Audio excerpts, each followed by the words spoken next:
রানিয়া ও বাবা রে বাবা চুলে লাগছে আমার চুলে লাগছে চুলে লাগছে চুলে চুলে চুলে চুলে চুলে চুল আমার শেষ গো চুল আমার শেষ এটা কি রেমনটা ভাঙবে চুল আমার শেষ নকশা তুই ছাড় তুই আমাকে ছাড় তুই আমাকে ছাড় ছাড় উড়ে নখ বসিয়ে দিল নখ বসিয়ে দিল আমার হাতে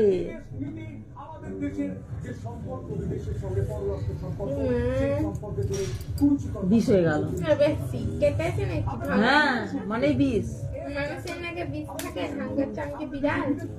হ্যাঁ বিরাট তো পুচ্ছিস তো দেখে দেখে বিল্লি হয়ে গেছে বিল্লি বিল্লি না না আমার চুল নষ্ট হয়ে যাবে হ্যাঁ নে ও আবার সেটি খাবার ব্যাপারে চুল তুমি করবে তুমি তুমি আমার পিঠ কি ও করবা তোর পিচবোর্ড তো পিচবোর্ড তো বাপির কানে ঢুকে গিয়েছে ব্যাস চলে আসবে এবার পিচবোর্ড রানী পরীক্ষার জন্য পিচবোর্ড রুল রবার্ট সব তোমরা পাঠিয়ে দিও চুল তুমি তো বলছো সব হবে কি আনতে গেল বাবাতে